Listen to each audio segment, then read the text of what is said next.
They tied her to the old mesquite tree behind the ranch, the one cowboys called the Judgment Tree. Its twisted branches clawed at the sky, and ropes swung from them like silent warnings. The Apache woman, Aylin, stood there with her wrists bound above her head, dust clinging to her face. She expected pain. She expected humiliation. She expected the cowboy to walk out and decide her fate, like every other man who had treated her tribe like property. But the ranch stayed quiet. No bootsteps, no mocking voices, only wind sweeping across the dry earth. Aylin closed her eyes. If he wants to take what is mine, let him, she whispered bitterly. I will not. She had survived capture. She had survived the long ride tied across a saddle. She could survive whatever this rancher planned. The door finally creaked open. Caleb Walker, the cowboy who owned this land, stepped out. He wasn't carrying a whip. He wasn't carrying a rope. He wasn't even carrying a gun. Just a bucket of water and a knife.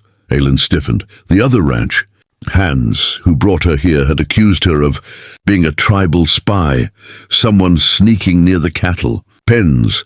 Caleb hadn't been home when they dragged her, and now he stood in front of her, tall, broad-shouldered, eyes steady and unreadable. He set the bucket down. You're hurt, he said quietly.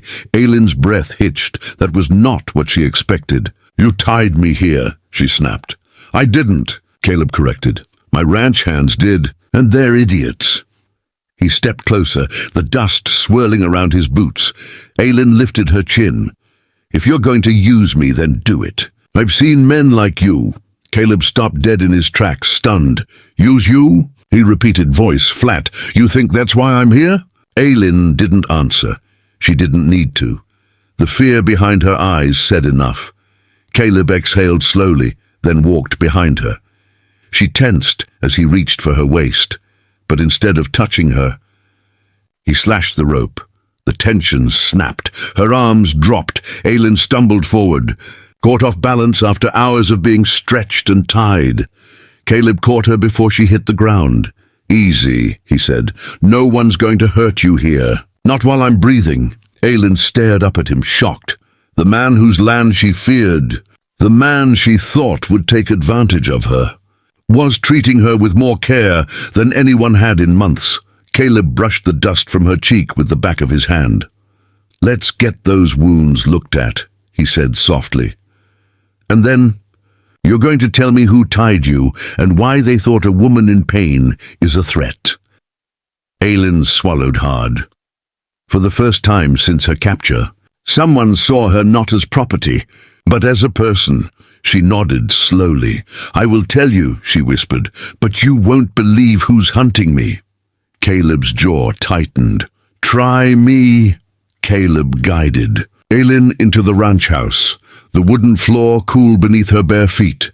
She kept glancing at the doorway, as if expecting someone to burst through and drag her out again. Caleb noticed. No one's coming, he said, handing her a clean cloth. You're safe here. Aylin pressed the cloth to her wrist where the rope had burned her skin. The sting wasn't as bad as the memories behind her eyes. You shouldn't have cut me free, she said. It puts you in danger.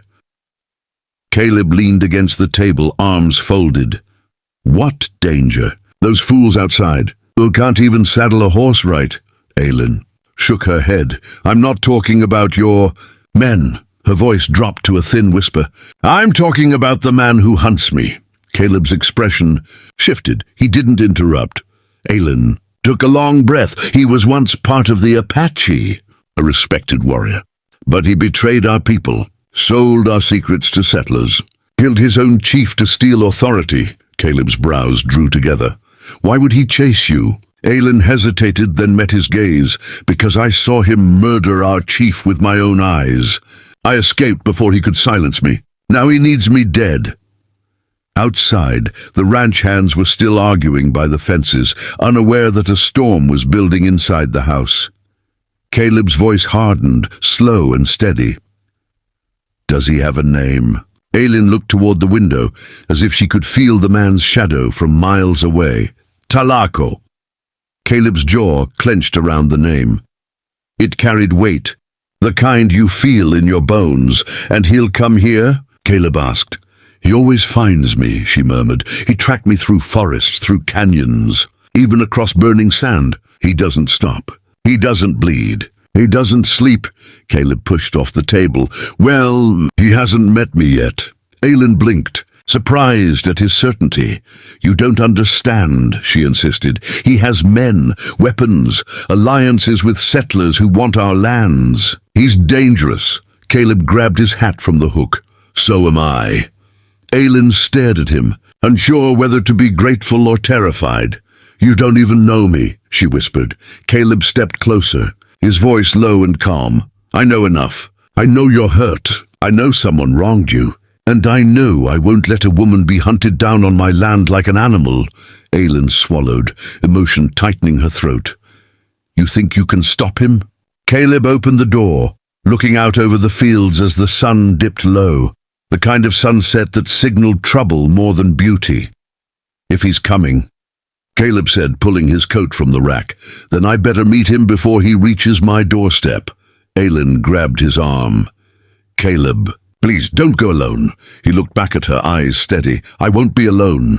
You're with me now. Aylin froze. Something warm flickered inside her. Hope, fear, and something dangerous in between. Outside, the wind shifted. Dust rose on the horizon. Someone was coming. रात धीरे धीरे पिघल रही थी. आंगन के किनारे पर बंधी वो अपेची औरत अब बेकैद थी, लेकिन उसकी आंखों में अभी भी कैदकतवान थमा हुआ था। काउबॉय जॉन उससे ज्यादा दूर नहीं गया था, मगर उसके कदम हल्काए, बिल्कुल ऐसे जैसे कोई किसी टूटे हुए चीज के पास से गुजरता हो। आग की लापों के चिंगारी ऊपर उछलती, फिर हवा के साथ मध्यम हो जाती। और उसी रोशनी में जॉन ने पहली बार देखा, वो औरत सिर्फ थकी हुई नहीं थी, वो भूखी भी थी और ठंडी भी, और जिंदा रहने की हिम्मत उसका आखिरी हिस्सा था। तुम भाग सकती हो, जॉन ने आहिस्ता कहा, यहां से कोई तुम्हें रोकेगा नहीं। औरत ने सिर उठाया। उसकी नजर में शाक भी था, डांट भी, और एक अजीब सी उम्मीद का छबरा भी। मुझे पता है, उसने धीरे से कहा, मगर जंजीर खुलती है तो जिंदगी नहीं बदलती। जॉन के दिल पर कुछ गिर गया, एक पत्थर या एक खामोशी। पता नहीं क्या चाहती हो, उसने पूछा, और वो पहली दफा बोलते हुए रुक गई। कुछ नहीं, फिर कहा, सिर्फ एक रात जिसमें कोई मुझे दुश्मन ना समझे। जॉन ने चूल्हे की तरफ इशारा किया। यहां बैठ जाओ, रात न चाहते हुए भी कट ही जाएगी। वो आगी के पास बैठ गई, मगर दोनों के दरमियान फिर भी एक जंगली सा फसला था। उस फासले में हवा थी, पुराने जख्म थे, और दो अलग कबीले थे जो कभी दोस्त बनने का सोच भी नहीं सकते। थोड़ी देर बाद जॉन ने रोटी का टुकड़ा उसकी तरफ बढ़ाया। औरत ने उसे हाथ में लिया, फिर रुक गई।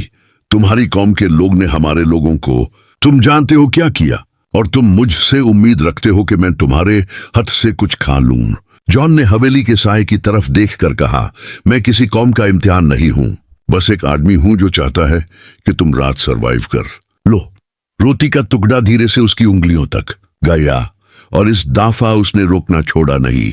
जॉन ने उस वक्त महसूस किया कि वो औरत पहली बार जिंदा दिख रही है। उसका हाथ कांप रहा था, भूख से या डर से पता नहीं। तुम्हारा नाम, जॉन ने पूछा, और वो पहली दफा बिल्कुल सीधी होकर बैठी। ऐसा उसने कहा, मैं चीफ तावा के कबीले से हूं। जॉन ने सांस अंदर ली। ये नाम उस पूरी वादी में गूंज रखता था। चीफ तावा की बेटी, तुम यहां बंदी हुई कैसे पहुंची? ऐसा की आंखों में फिर अंधेरा लौट आया। मुझ अपने हाथ को धैर्य से मुट्ठी बनाया। ये कहानी वादी के रेड से भी ज्यादा कथी लग रही थी। तुम कल सुबह यहां से चली जाना, जॉन ने कहा, मगर अभी बस रेस्ट करो। ऐसा ने उसकी तरफ देखा, नजर में अब नफरत नहीं थी। तुम मुझसे कुछ छुपा रहे हो। मैं, जॉन ने हंसी रोक कर कहा, मैं तो पूरी से छुपा हुआ हूं। उस वक्त बदली आग ऊंची लापी, और एक लम्हा दो लोगों के दरमियान से गुजरा। न दुश्मनी न मोहब्बत, सिर्फ एक अजीब सी समझ। और रात अपनी कहानी लिखती रही। ऐसा ने धीरे से कहा, कल सुबह मैं जाऊंगी, मगर आज मैं तुम पर भरोसा करने की कोशिश कर सकती हूं।